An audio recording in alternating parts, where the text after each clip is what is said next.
आइए बच्चों, patty cash book start करते हैं। पैटी कैश बुक को एनालिटिकल कैश बुक भी बोलते हैं। एनालिटिकल कैश बुक होती क्या है सर? ये एनालिटिकल कैश बुक या पैटी कैश बुक?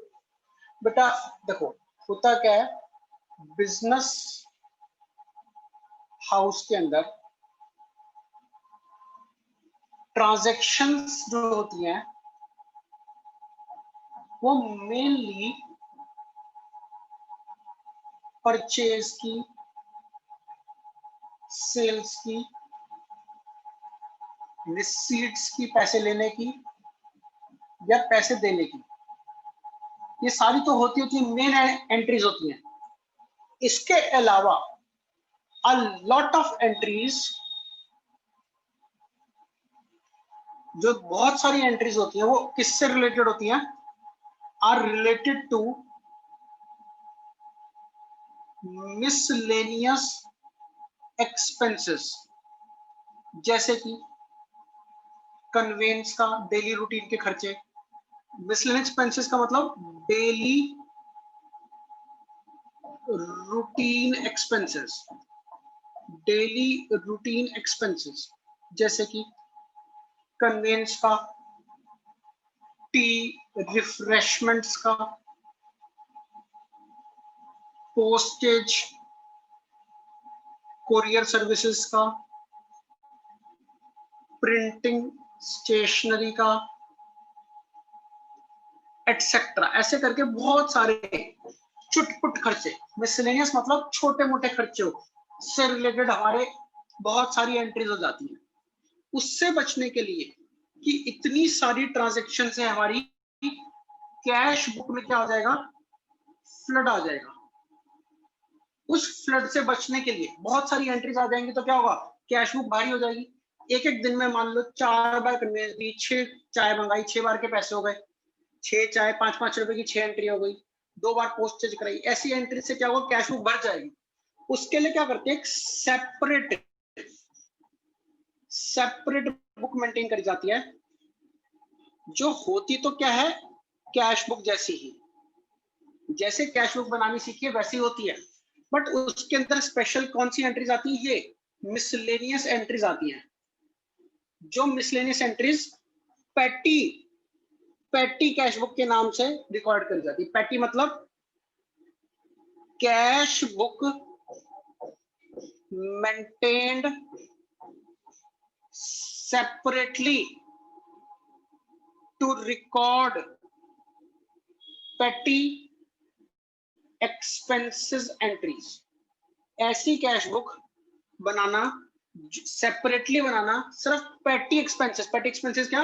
मिसलेनियस चुटपुट खर्चे, डेली रूटीन के जो खर्चे बिजनेस में होते रहते हैं, उनके लिए एक सेपरेट बुक बनाना is called as petty cash book. ये बात समझ में आ गई? अब इसमें होता क्या है, जनरली जो भी हमारी फॉर्म में एक सर्वेंट होता है या अकाउंटेंट होता है, उसको हम ना एक महीने के शुरू में, मंथ के बिगिनिंग में एक अमाउंट दे देते हैं। फॉर एग्जाम्पल ₹5000 बिगिनिंग में हमने उसको दे दिया। अब वो 5000 रुपए में से क्या करता रहेगा? एक्सपेंसेस करता रहेगा पूरे महीने में, कोई भी एक्सपेंस होता रहेगा वो पे करता रहेगा। मंथ एंड पे, पूरे महीने पे करने के बाद उसके पास मान लीजिए 1500 रुपीज का बैलेंस बचा। महीने के शुरू में उसको 5000 रुपए दिए, उसमें से उसने कुछ खर्चे किए, खर्चों की वैल्यू मान लीजिए 3500 रुपीज की होती है, तो 5000 में से 3500 रुपए के खर्चे पे करने के बाद उसके पास मंथ एंड पे क्या बचता है? Month and balance 3500। तो ये क्या होगा? Cash balance left. तो होता क्या है, अगले महीने में सेकेंड मंथ में क्या करेंगे हम? उसको दोबारा से ₹3500 रिइंबर्स कर देंगे उसको। सर 3500 रुपए रिइंबर्स क्यों करेंगे? बेटा जितने एक्सपेंसेस हुए उतने ही पैसे रिइंबर्स कर देंगे। सर ऐसा क्यों करेंगे? ऐसा इसलिए करेंगे कि 1500 रुपए उसके पास पहले से थे, 3500 रुपए और हो गए, तो टोटल उसके पास 5000 रुपए का दोबारा से क्या हो गया? ओपनिंग बैलेंस बन गया। तो इस सिस्टम को मेंटेन करना होता है पैटी कैश में, अगर क्वेश्चन कहता है तो। ये तभी करना है ऐसा सिस्टम इफ क्वेश्चन आस्क, अपनी मर्जी से नहीं करना। क्या करना है, महीने के शुरू में जितने पैसे क्वेश्चन में कहे गए वो दे दियो उसको, उसने जितना खर्चा किया वो खर्चा कर दिया, तो उसके पास कितने बैलेंस बच गए, 1500 का बैलेंस बच गया।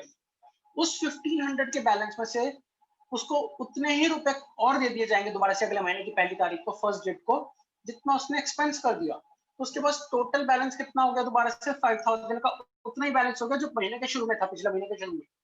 This concept is called as imprest, IMPREST, imprest system. Imprest system क्या होता है सर? इम्प्रेस सिस्टम का मतलब होता है maintaining the same balance at the beginning of every month या एवरी पीरियड। पिछले महीने के शुरू में भी उसके पास 5000 थे, इस महीने के शुरू में भी उसके पास 5000 पूरे होने चाहिए। किस तरीके से? जितना खर्चा हुआ उसको वापस रिइंबर्स कर दो। The system is called as imprest system. तो मैंने आपको क्या सिखाया, पेटी कैश बुक अलग क्यों होती है कि हमारी अकाउंटेंसी में नॉर्मल कैश बुक में छोटी छोटी 5 रुपए, 10 रुपए, 50 रुपए, 100 रुपए, 200 रुपए की एंट्री से फ्लड आ जाएगा, उसके लिए एक सेपरेट बुक बना दो। और उस सेपरेट बुक में बनाते हुए हमें एक सिस्टम मेंटेन करना होता है, इम्प्रेस सिस्टम। सब बच्चे इसको नोट करेंगे। बच्चों पेटी कैश बुक में खास बात क्या है कि डेट और पर्टिकुलर्स के ये तो कॉलम, कौन से कॉलम, डेट और पर्टिकुलर्स के कॉमन कॉलम बनते हैं, एक ही बार बनते हैं, डेबिट साइड के लिए भी क्रेडिट साइड के लिए। तो ये दो कॉलम्स तो कोई कॉमन कॉलम्स, यहाँ पे डेबिट का अमाउंट आ जाएगा और यहाँ पे इस कॉलम में क्रेडिट का अमाउंट आ जाएगा। क्या सर हमें डेबिट क्रेडिट लिखना है पेपर में? नहीं बच्चों, पेटी कैश बुक में डेबिट क्रेडिट नहीं लिखना। तो बस बात क्या है, जैसे डेबिट साइड सोचो, डेट, आप किसी भी लेजर अकाउंट को बनाते हैं तो आपके पास क्या होता है, डेट पर्टिकुलर्स अमाउंट, फिर डेट पर्टिकुलर्स अमाउंट, इस लाइन से इधर की साइड डेबिट साइड होती है और इधर की क्रेडिट साइड होती है। तो डेट और पर्टिकुलर्स देखिएगा कॉमन है, यहाँ पे डेट और पर्टिकुलर्स कॉमन है, डेबिट का अमाउंट ये वाला कॉलम है, क्रेडिट का अमाउंट ये वाला कॉलम है। बस कैश बुक में और पेटी कैश बुक में ये फर्क है कि डेट और पर्टिकुलर्स कॉमन रहते हैं। दूसरा क्या फर्क है, यहाँ पे 6 कॉलम्स और बनाने होते हैं, 1 2 3 4 5 6। ये 6 भी बन सकते हैं, 4 भी हो सकते हैं, 5 भी हो सकते हैं, एज पर द रिक्वायरमेंट। अभी बताऊंगा इनका क्या पर्पस है, क्या क्यों बनाए जाते हैं, अभी क्वेश्चन करते हुए बताऊंगा। तो ये कॉलम्स कुछ एक्स्ट्रा बनाने होते हैं। ऐसे अगली बात एक और होती है कि नॉर्मली कैश बुक में फोलियो बनता है, बट यहाँ पे फोलियो ना बन के क्या बनता है, वाउचर नंबर। आज पहली बार ऐसा हुआ कि आपकी 11th क्लास में वाउचर ऐड हुआ। वाउचर क्या होता है अभी नहीं सिखा पाऊंगा, बस नोट कर लीजिए, इसका कोई रेलेवेंट नहीं है। तो फोलियो और वाउचर मुझे आपको बाद में सिखाऊंगा, अभी नहीं सिखा पाऊंगा। अब कुछ दिनों में इसका नंबर आने वाला है। आइए शुरू करते हैं। एक बार देखिएगा सब बच्चे अपनी बुक का illustration number, sorry question number 16 page 10.43 जो मैंने शुरुआत करी थी। तो देखिए अब पेटी कैशियर, क्वेश्चन नंबर 16 पेज 10.43 देख रहे हैं। A petty cashier in a firm received 15,000 as the petty cash impressed on 4th June 2019. During this week, his expenses were as follows. तो कह रहा पेटी कैशियर को एक 15,000 रुपए कैश मिला इंप्रेस्ट पे 4 जून को। तो 4 जून को उसको पैसे मिले, तो पहले तो डेट डाल दीजिए यहाँ पे, जून 19 का हमारा ईयर है, जून 19 के ईयर में 4 जून को उसको पैसे मिले। तो पेटी कैश बुक में पैसे आ रहे हैं, तो पेटी कैश में पैसा आया तो डेबिट कम्स इन, और नॉर्मल कैश जा रहा है तो टू कैश अकाउंट कितने रुपए आ रहे हैं, 15,000। तो ये नई एंट्री बनाने को सीखी हमने कि कैश बुक से कैश जा रहा है और पेटी कैश बुक में कैश आ रहा है। नॉर्मल कैश बुक से cash goes out, cash reduce कर देंगे।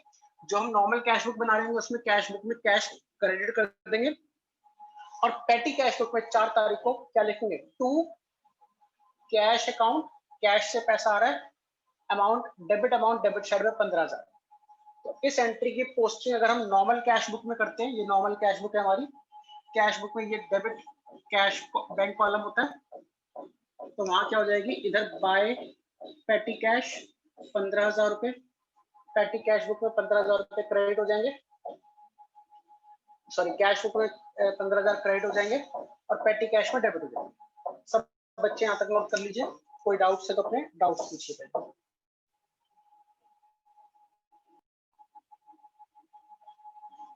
अब क्या देखना है, 4 जून की अगली एंट्री देखिएगा। जून 2019 में 4 तारीख को ही अब क्या हुआ, conveyance charges for manager's trip to the city 500, manager आया कन्वेंस ले गया, तो एंट्री क्या बनी, conveyance account debit to cash. अब कैश की जगह पेटी कैश हो जाएगा बस, तो कन्वेंस लिखेंगे बाय कन्वेंस में पैसे गए हैं 500 गए, अमाउंट में लिख देंगे। अब सर इतने सारे कॉलम क्यों बनाए थे, अमाउंट में हर अमाउंट आएगा, बट ये नॉर्मल खर्चा क्या है, कन्वेंस का है, तो ऊपर यहाँ क्या लिखेंगे, कन्वेंस का हेड डाल देंगे, क्रेडिट की एंट्री, इतने खर्च हुए, जो पैसे किस हेड में खर्च हुए, कन्वेंस के हेड में खर्च हुए, तो आपने अमाउंट भी लिखना है, उस अमाउंट का नेचर भी बताना है कौन सा है।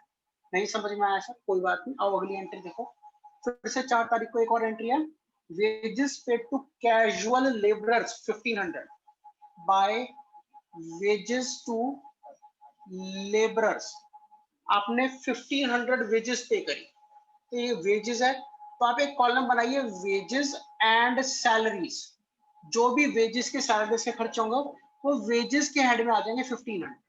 तो यानी कि आपने टोटल के अमाउंट के कॉलम में अमाउंट डालना है और उसकी सेकंड एंट्री में डालनी है कन्वेंस में, यानी कि अमाउंट 500 खर्च हुआ, जिसमें से कन्वेंस में 500 ही है, 1500 रुपए वेजेस के, जो वेजेस के नाम पे पूरे। आइए सर और समझते हैं डिटेल में। 5 तारीख की अगली एंट्री चेक करिएगा, लिखिए bus fare to workman sent to customer premises 200। तो बस फेयर का मतलब क्या होता है, आने जाने का किराया, बस फेयर किसकी, वर्कमैन की, हमें क्या मतलब 200 रुपए खर्च हुए, 200 रुपए डाल दिए। अब आने जाने का पैसा तो कन्वेंस का ही है, तो पुराना हेड खुला हुआ कन्वेंस में डाल दीजिए। यहाँ 2 एंट्री डालने से आप समझिए क्या पर्पस सॉल्व हो रहा है, एक पता तो चल रहा है कि टोटल खर्चा कितना हुआ है, और इस टोटल खर्चे में से पता चल रहा है कन्वेंस में अभी तक 700 खर्च हो चुके हैं और वेजेस में 1500। आपको कॉलमनर वाइज डिफरेंशिएट पता चलता जाएगा एक्सपेंसेस के डिफरेंट हेड्स कौन कौन से। नेक्स्ट देखिए, स्टेशनरी परचेज्ड 1000 रुपीज, स्टेशनरी खरीदी, तो बाय स्टेशनरी 1000, स्टेशनरी का एक नया कॉलम खोल दीजिए 1000 रुपीज। नेक्स्ट है sent documents to head office by registered post, आपने 5 तारीख को ही पोस्टेज कराई, 6 तारीख को सर, आपने 6 तारीख को पोस्टेज कराई बाय पोस्टेज, पोस्टेज में कितने पैसे खर्च हो गए, 400 हो गए, तो आपकी मर्जी है पोस्टेज अलग खोल दीजिए, वरना अगर आप पोस्टेज को स्टेशनरी में मर्ज भी कर दें, ऊपर हेड खोल दें पोस्टेज एंड स्टेशनरी, तो अलग भी खोल सकते हैं और मर्ज भी कर सकते हैं, ये आपके ऊपर है। 400 पोस्टेज डाल दिए। नेक्स्ट है पोस्टेज स्टैम्प्स परचेज 1000 रुपीज, 6 तारीख को ही फिर से आपने स्टैम्प्स खरीदी, तो बाय स्टैम्प्स, स्टैम्प्स में 1000 रुपीज खर्च हो गए, 1000 रुपीज पोस्टेज में डाल दिए। नेक्स्ट देखिए लिखा है रिपेयर्स ऑफ द प्रिंटर 400, आपने प्रिंटर की रिपेयर कराई, बाय प्रिंटर रिपेयर, प्रिंटर की रिपेयर कराई बेटा 400 रुपीज की खर्चा हुआ, और रिपेयर्स का एक कॉलम खोल दीजिए, रिपेयर्स में 400 रुपीज खर्च हो। नेक्स्ट पेड इलेक्ट्रिसिटी बिल, आपने बिजली का बिल दिया बाय इलेक्ट्रिसिटी बिल, कितने का बिल है बच्चों, 1700 रुपीज का बिल इलेक्ट्रिसिटी का, तो यहाँ पे बिल्स का कॉलम डाल दीजिए, बिल्स में चाहे बिजली का बिल हो, पानी का बिल हो, टेलीफोन का बिल हो, कोई भी हो, सारे बिल आ जाएंगे, 1700 का बिल पे करा। फिर वेजेस पेड टू कुली for shifting the furniture etcetera, 8 तारीख को बाय कुली की वेजेस पे करिए, कुली की वेजेस पे करिए 400 रुपीज की है, तो वेजेस, ये वेजेस का खुला हुआ है, वेजेस में डाल दीजिए 400 रुपए।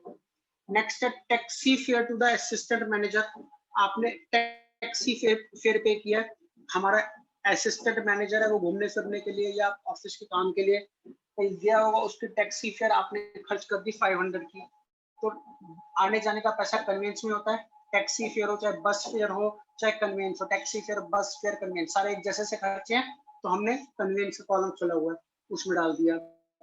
टैक्सी फेयर के बाद बच्चों चेक करिए अगली एंट्री क्या है, letters by registered post sent to the different supplier 1000, आपने रजिस्टर्ड पोस्ट कराई, रजिस्टर्ड पोस्ट में आपने 1000 रुपीज खर्च कर दिए, तो पोस्टेज में डाल दीजिए 1000 रुपीज फिर से। फिर नेक्स्ट करिए चेक लॉक्स परचेज, 8 तारीख को आपने लॉक खरीदे, लॉक्स को आप क्या करिए मिसलेनियस लास्ट कॉलम खोल दीजिए, मिसलेनियस में लॉक्स में डाल दीजिए कितने लॉक्स हैं बेटा 800 रुपीज का लॉक्स खरीदिए, 800 रुपए लॉक्स में चले गए। लॉक्स के बाद अगली entry refreshments to the customers, customer की रिफ्रेशमेंट दी है, खाने पीने का, चाय पानी का, समोसे वगैरह का खर्चा, पिज्जा पार्टी होगी तो उसके खर्चे पे करे। 200 रुपए की रिफ्रेशमेंट पार्टी हुई है, रिफ्रेशमेंट जो ना कन्वीनियंस में ना वेजेस में ना, तो मिसलेनियस में डाल दीजिए। तो बेटा ये आपके अपनी अंडरस्टैंडिंग पे होता है कि आपने किस एक्सपेंस को किस हेड में लेना है। जैसे मैंने लॉक्स को अलग लिया, आप माने लॉक्स का कॉलम खोलेंगे तो लॉक्स को रिफ्रेशमेंट में नहीं आएगा। मैं जनरली क्या पॉलिसी फॉलो करता हूँ, 2 2 4 5 6, 5 या 6 कॉलम के बाद बाकी सब कुछ मिसलेनियस में डाल देता हूँ बेटा। तो सेम पॉलिसी आप लोग भी फॉलो करिएगा कि 5 या 6 के बाद सब कुछ मिसलेनियस में डाल दें। अब सर इसके बाद क्या करना होता है बच्चों, ये तो बड़ा आसान सा काम होता है पेटी कैश बुक में कि आपने बस हेडिंग्स में अमाउंट को डालना होता है। उसके बाद क्या करना है, उसके बाद मेरे प्यारे बच्चों ये करना है कि आपके पास 15,000 रुपीज थे, उस 15,000 में से आपने कितने रुपए खर्च कर दिए। 5 15 2022 32 36 46 5 6 67 71 76 86 और 9600 रुपीज खर्च कर दिए बच्चों। तो सर आपके पास कितना बैलेंस बच गया, तो मेरे पास मेरे बच्चों 15,000 में से 9600 गए तो 5400 रुपीज का बैलेंस बच गया। सर ये तो बड़ा आसान था। हाँ बच्चों, 4 तारीख के बाद एक हफ्ते की पेटी कैश बुक मांगी थी, 4 5 6 7 8 9 10, यानी कि 7 दिन होते हैं 10 तारीख को। तो 10 तारीख को ये दोबारा क्या हो जाएगा, टू बैलेंस ब्रॉट डाउन। अब ये बैलेंस कहाँ आएगा, यहाँ आएगा, नहीं सर ये तो बैलेंस टैली हो गया। बैलेंस आएगा ओपनिंग बैलेंस यहाँ पर, क्योंकि रिसीट साइड में बैलेंस आएगा, निकाला क्रेडिट हुआ डेबिट। और इसी तारीख को इंप्रेस में क्या होता है, फिर से हम नॉर्मल कैश बुक के थ्रू जितना खर्च हुआ वो यहाँ पे दोबारा से कैरी कर लेंगे, पेटी कैश बुक में रिम्बर्समेंट ले लेंगे, जितना खर्चा किया वो वापस ले लेंगे। एक तो ये काम करके दिखाना है। दूसरा काम क्या करना है, आपने इस कॉलम का टोटल करना है। 5 1200 रुपए, 15 4 1900 रुपए, 1000 रुपए, 2400 रुपए, 400, 1700, 1000। ये क्या किया है सर, सर बच्चों ये क्या किया है, 9600 को बाइफरगेट किया है कि कितना पैसा 9600 में से कन्वीनियंस में गया, कितना वेजेस में गया, कितना स्टेशनरी में, पोस्टेज में, रिपेयर्स में, बिल्स में या मिसलेनियस में गया। इससे हमारी कंपनी का मैनेजर डिसीजन ले सकता है, चेक कर सकता है कि कहाँ पे ज्यादा खर्चा हो रहा है। कोई 2400 खर्चा हुआ पोस्टेज, वो चेक कर लेगा कि कहीं कोई गलत एंट्रीज तो नहीं डल रखी है। फिर चेक करेगा 1700 रुपए कहाँ खर्च हो गए, अच्छा बिजली का बिल आया, ठीक है जी। 1900 रुपए इतने सारे कहाँ खर्च हो गए, वेजेस चलो पे करी होगी। तो पेटी cash book analytical cash book क्यों है, आप एनालिसिस कर सकते हो एक्सपेंसेस के डिफरेंट डिफरेंट हेड्स को, कहाँ कहाँ डिफरेंट डिफरेंट एक्सपेंसेस के हेड्स बने जा रहे हैं, कितना बैलेंस बचा वो यहाँ पे ले आओ। इम्प्रेस का मतलब जितना खर्चा हो वापस रिम्बर्स कर लो। This is petty cash. सब बच्चे नोट करेंगे, कोई डाउट है तो अपना डाउट पूछेंगे।